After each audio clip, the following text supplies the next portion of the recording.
El Evangelio de hoy por ahí lo conoces porque se ha usado mucho. Del Evangelio de Juan. ¿Por qué saltamos de Lucas a Juan? Porque estamos en el tiempo de Cuaresma, que es tiempo de mirarnos, de convertirnos, de dar vuelta a las cosas.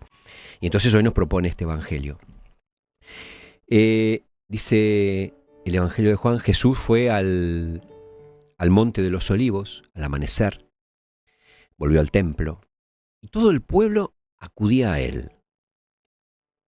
Aparte es un evangelio para imaginártelo, ¿no? Imagínatelo, Monte de los Olivos, amaneciendo el templo y la gente que va a buscarlo.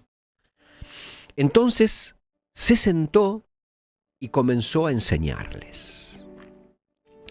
Los escribas y los fariseos le trajeron a una mujer que había sido sorprendida en adulterio y poniéndola en el medio de todos, dijeron a Jesús: Maestro, esta mujer ha sido sorprendida en flagrante adulterio. Moisés en la ley nos ordenó apedrear a esta clase de mujeres. ¿Y vos qué decís? Decían esto para ponerlo a prueba y poder acusarlo. Pero Jesús, inclinándose, comenzó a escribir en el suelo con el dedo. Un paréntesis, el Evangelio. Hay como un meme muy bonito. Está Jesús sentado en el suelo en esta escena y está dibujando a Mafalda. Me encantó. Bueno, imagínenselo a Jesús dibujando con el dedo en el suelo. Como insistían, se enderezó y les dijo: aquel de ustedes que no tenga pecado, que arroje la primera piedra. E inclinándose nuevamente, siguió escribiendo en el suelo. Al oír estas palabras, todos se retiraron, uno tras otro, comenzando por los más ancianos. Jesús quedó solo con la mujer, que permanecía ahí, e incorporándose le preguntó: Mujer, ¿dónde están tus acusadores? ¿Nadie te ha condenado? Y ella le respondió: Nadie, Señor. Yo tampoco te condeno, le dijo Jesús. Vete, no peques más de ahora en adelante. Y en el Jesús del Evangelio, el de la buena noticia, encontramos un frescor revolucionario, sensibilidad, capacidad de amar y de perdonar, ternura con los pibes, con los pobres, compasión con los que sufren. Vive rodeado de discípulos, de hombres, de mujeres. Esa es la plataforma política, electoral, religiosa y económica de Jesús. Jesús va eliminando tabúes y va corrigiendo la imagen sobre la mujer y también sobre los pobres. Hoy en este evangelio la presentan como la más vulnerable, pero acuérdense que está rodeado de vulnerables. Jesús fue un rompedor, un gran rompedor. Bueno, de ahí el nombre del programa, Rompiendo Moldes. No es porque nosotros lo rompamos, sino porque vamos mamando de ahí. Es un gran tipo que rompió reglas, leyes, estructuras. Y una buena escena para el rompedor es esta, porque es la reacción de Jesús ante la hipocresía y ante la doble moral de castigar más a una mujer que a un hombre ante el mismo hecho. O castigar más al pobre o al rico ante el mismo hecho. Las cárceles están llenas de perejiles, pobres. O es la misma reacción, ¿no?, frente al amigo del poder que al ciudadano de a pie. Mismo hecho. ¿A quién se castiga más? Sorprendieron a una mujer en adulterio y la ley de Moisés dice que hay que apedrearla. ¿Vos qué decís?, le preguntan a Jesús. Y dijo: aquel que esté libre de pecado, que tire la primera piedra. La misma doble moral cuando te dicen, ¿no?, o cuando le dicen a una mujer que cierre las piernas para no quedar embarazada y no al hombre que guarde su pito. Es la misma doble moral, ¿no? que tiene la primera piedra era atacar la hipocresía machista e incluso los femicidios de la época. Porque a la mujer y no al varón, si los dos cometieron adulterio. Lo mismo hizo rompiendo, ¿no?, estos prejuicios cuando tocó al leproso, cuando curó al ciego, cuando rompió el sábado. Atacó la hipocresía y la doble moral, ¿no?, que hacía prevalecer la ley que beneficiaba a unos pocos y condenaba a los más vulnerables, y por lo general beneficiaba a los poderosos. El texto de Juan, del Evangelio de Juan, dice expresamente que le estaban tendiendo una trampa. Le preguntaban esto para comprometerlo y para poder acusarlo. Lo tenían que acusar de algo, entonces había que buscar, había que hurgar, había que meterse a ver si podían encontrar algo, ¿no? Miren, los fariseos de aquella época y también los de esta época siempre ponen trampas, siempre, o fake news, ¿no?, o lawfare, o carpetazos, o buscan joderte, ¿no?, para hablar en criollo, ¿no? Iba a decir cagarte, pero no quiero en el sermón decirlo. Y si Jesús decía apedréenla, ¿no?, contradecía su propio mensaje de misericordia, de amor, ¿no?, de estar al lado del vulnerable. Estaban teniendo una trampa. Ahora, si decía que no hay que apedrearla directamente, se declaraba en contra de la ley, ¿no? Esa ley que decía que a la mujer había que apedrearla y también al hombre había que apedrearlo, ¿no? Porque la ley también, ¿no?, mandaba matar al varón de adulterio, ¿no? Varón que fíjate que no aparece en el relato del Evangelio, ¿eh?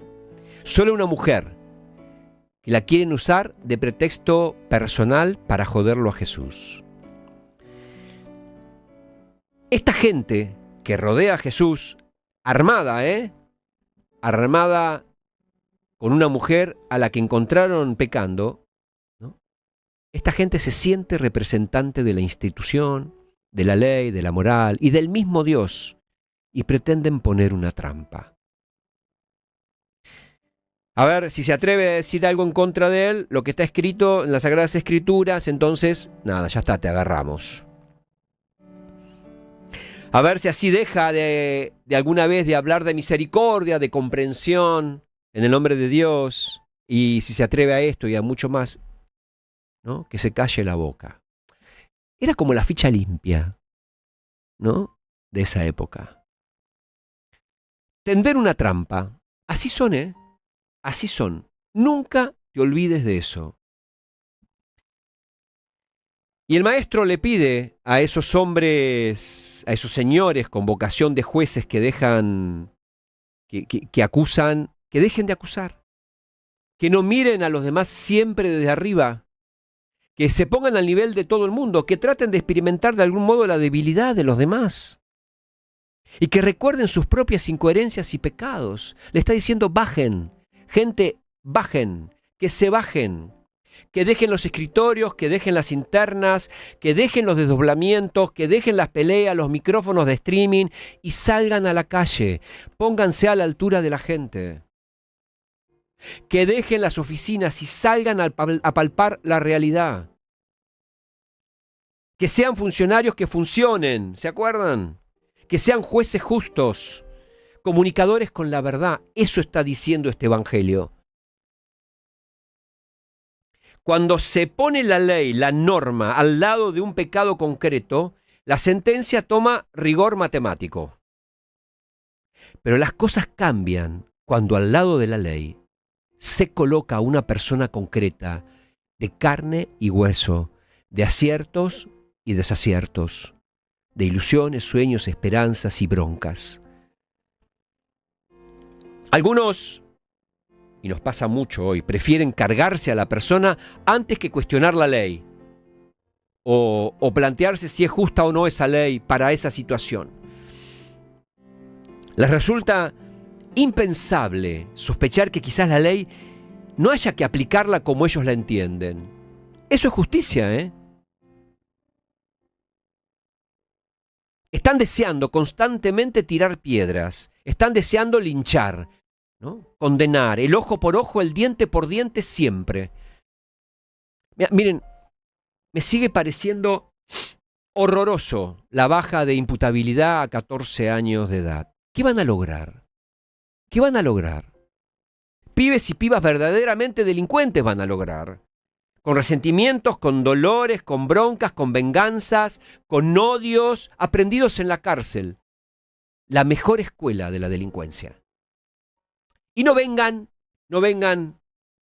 con el verso de que, porque trabajo de eso, no vengan con el verso de, bueno, vamos a buscar armar centros de rehabilitación, que no vayan a la cárcel, sino que estén atendidos, que las cárceles sean una escuela de la vida, ¿no? Y bla, bla, bla, bla, bla. Les importa un pito, gente. Les importa un pito. Cerraron todos los programas del Estado que involucraban a los pibes y a las pibas. Y a los pibes y las pibas vulnerables. Cerraron todos. Echaron un montón de gente. Y van a cerrar un montón más. Ahora. Ya lo prometieron el otro día. Y lo cerraron con la venia, con el saludo 1 y 2, ¿no? De los que ahora se creen intelectuales de la ley penal juvenil, ¿no? Y entonces te arman proyectos de ley desde un escritorio acá en Palermo, piso 19, ¿no? Son esos que, la venia de esos que le votaron todo a este gobierno para que destruya lo que ya funcionaba más o menos, porque tampoco... pero algo funcionaba. Todo le votaron. Te voto, te levanto la mano. Como alguien que se quejó de que el tren no va a llegar no sé a dónde, escuchame, le votaste la ley. ¿Qué te quejas ahora? Vos que trabajaste para los trenes toda la vida, que fue tu gran logro cuando fuiste gobierno, ahora te quejás, pero le votaste todo para que destruyan eso. Esa doble moral, esa es nada. Pues, el que no tiene pecado que tire piedras, ¿no?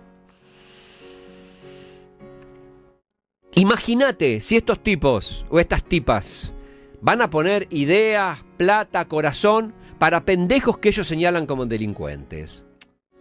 A mamá mono con coso, no sé cómo dice el refrán. ¿Está? Con navaja. Ah, mamá mono, papá mono con banana verde, o más peligroso que delincuente con navaja, o que mono con navaja. Mira, en el fondo lo que quieren, y lo vivimos siempre, que se pudran en la cárcel estos pendejos. Miren, aparentemente está Jesús dispuesto a que se cumpla la ley. No está diciendo no se cumpla la ley, ¿eh? Pero pone una simple condición: que tire la primera piedra el que no tenga pecado. En ningún momento dijo no la apedreen. No rompió la ley. Es más astuto que todos nosotros.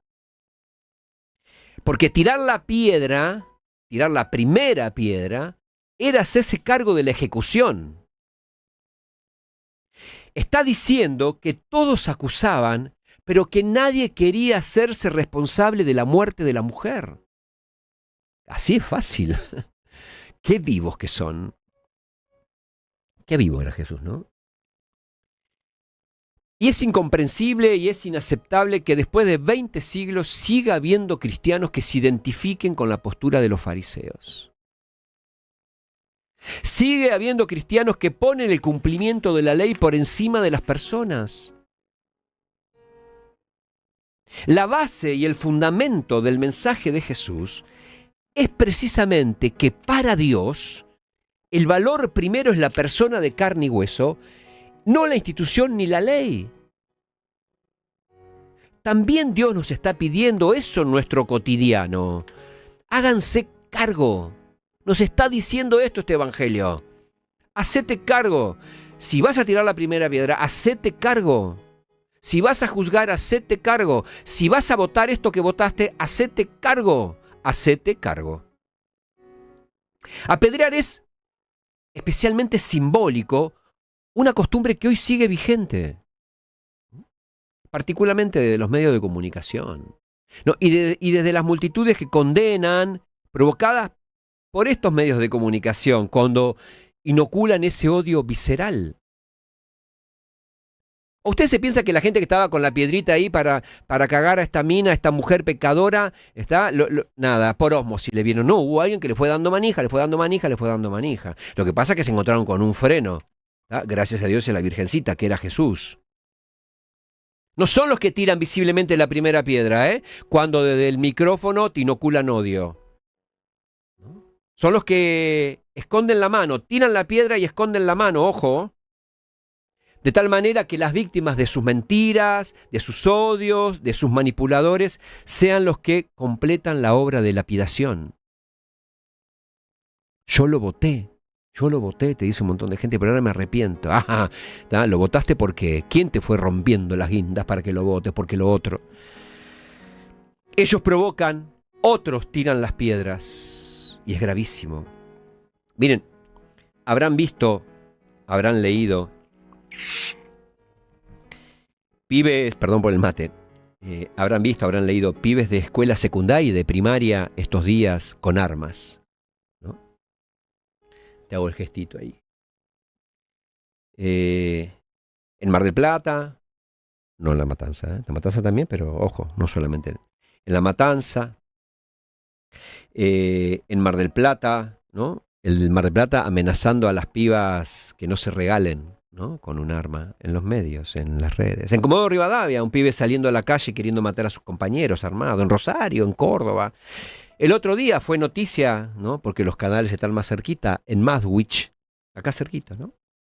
Pibes que motivaban una masacre en la escuela. Vamos, reventamos a todo a tiros, como en las películas yankee o como lo que pasa en Estados Unidos. Y después decidir, y están las capturas de pantalla y eso, decidir si se escapaban o se suicidaban.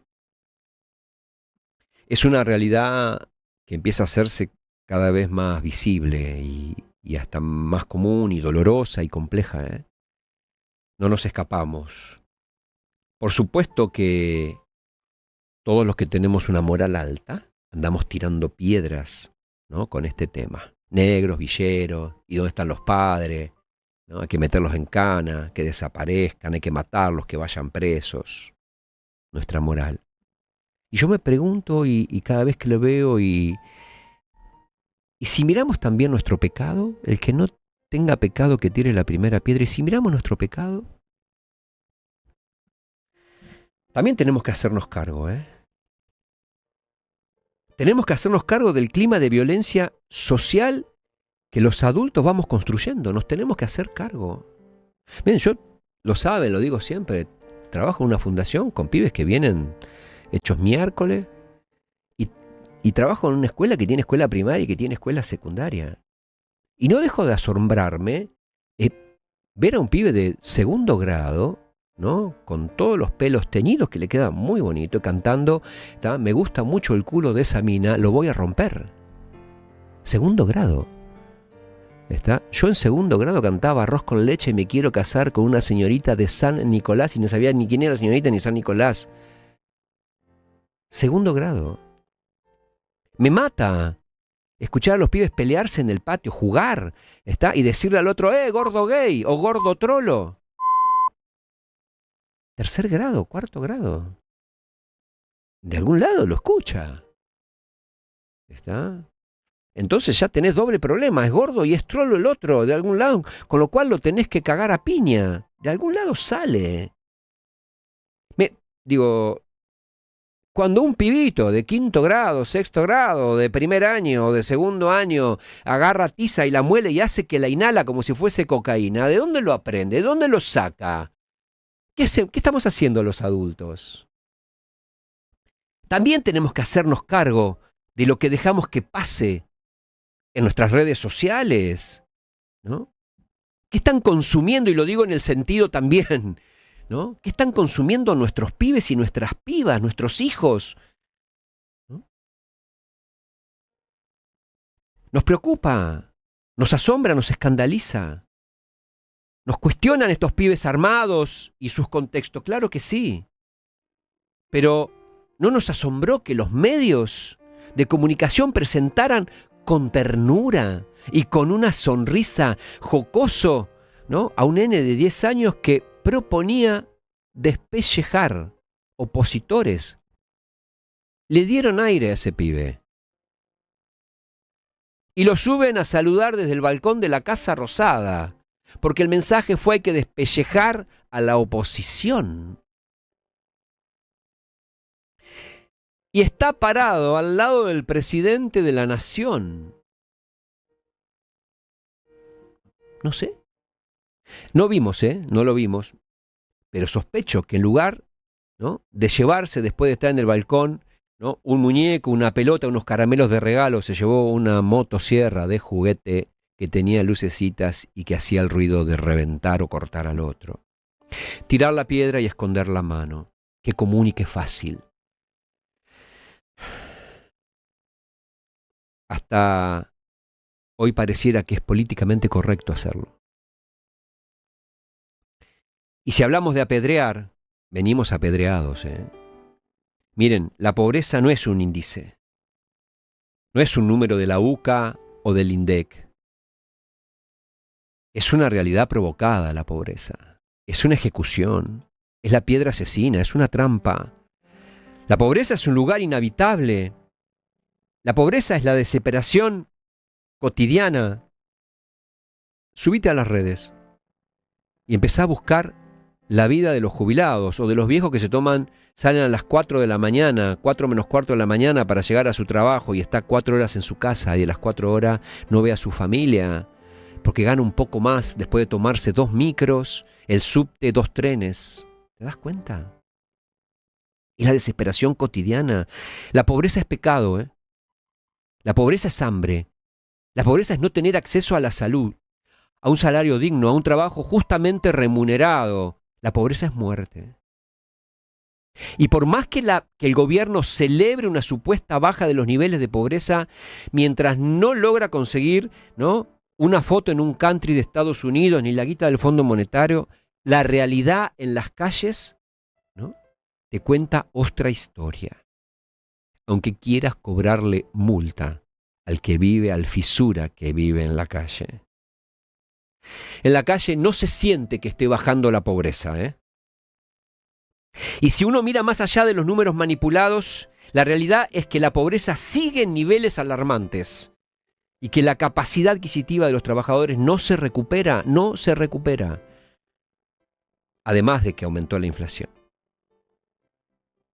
Es un ajuste sostenido en el tiempo que se disfraza, ¿no?, con cifras pegadas con alfileres, ¿viste? Pegás un tirón y se te cae toda la miércoles.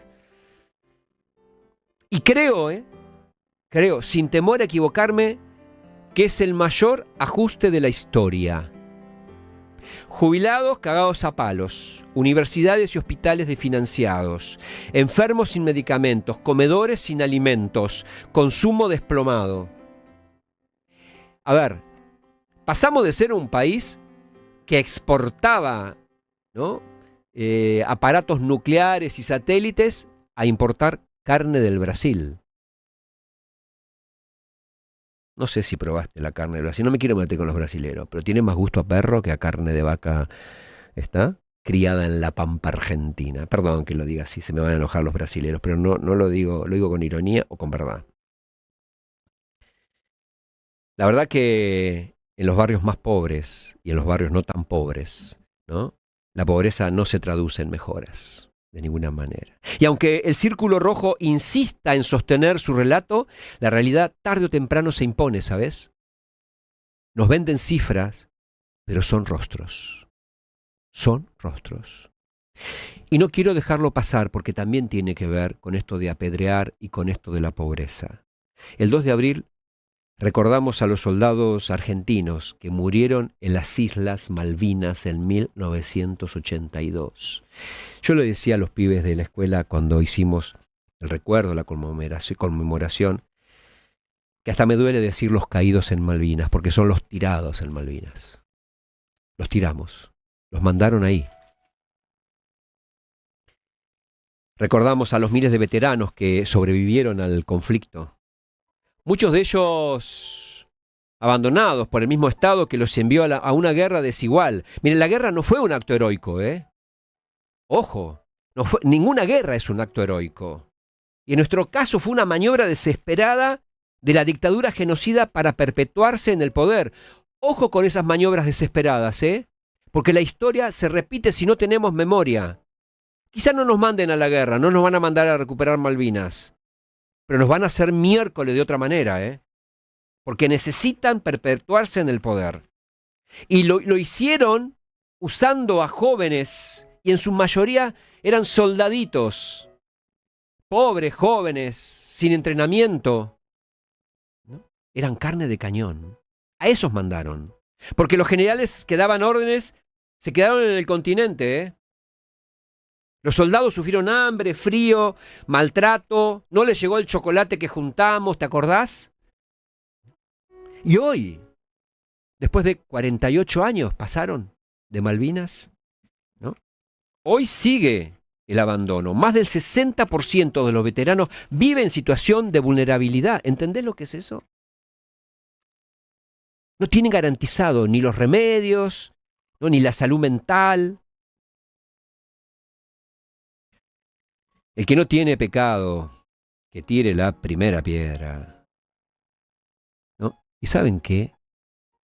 Váyanse a Mar-a-Lago con la autodeterminación de los usurpadores de las Islas Malvinas. Quizás se saque una buena foto ahí.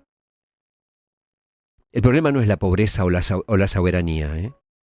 Como no lo era la adúltera del Evangelio a la que querían apedrear. El problema es la riqueza esa, la que cuando sale en la foto de los diarios mandan a matar a los que fotografiaron. Esa que no permite ser discutida. La riqueza de los fugadores, de los que compran 70 departamentos y no pueden justificar de dónde viene la guita, pero que quedan muy bien tapaditos. Como diría el dramaturgo, ¿no? Bertolt Brecht, no aceptes lo habitual como cosa natural, porque en tiempos de desorden, de confusión organizada, de humanidad deshumanizada, nada debe parecer natural, nada debe parecer imposible de cambiar. Acordate de esto, la derecha no odia los impuestos, sino que los impuestos terminen en tu salud, en tu educación, en tu bienestar y no en comisiones y contrato de ellos. El que esté sin pecado que tire la primera piedra. E inclinándose otra vez, siguió escribiendo. Ellos al oír se fueron escabullendo, escondiéndose uno a uno, empezando por los más viejos. Y quedó solo Jesús con la mujer que seguía ahí adelante. Miren, el diálogo final entre Jesús y la mujer tiene una ternura especial. Ella necesita, por encima de todo, que la reconstruyan. Está destrozada, no abrió la boca. Y esta es la tarea que asume Jesús. Lo importante no es lo que pasó, sino lo que tiene que brotar, lo nuevo. Ella necesita un camino en su desierto, un río en su vida seca. Jesús abre a la adúltera un futuro que los fariseos, que los dueños del poder, estaban dispuestos a cortar, a cercenar, a tapar. El encuentro con el verdadero Dios nos empuja siempre hacia lo nuevo. No dejemos de dar esa oportunidad.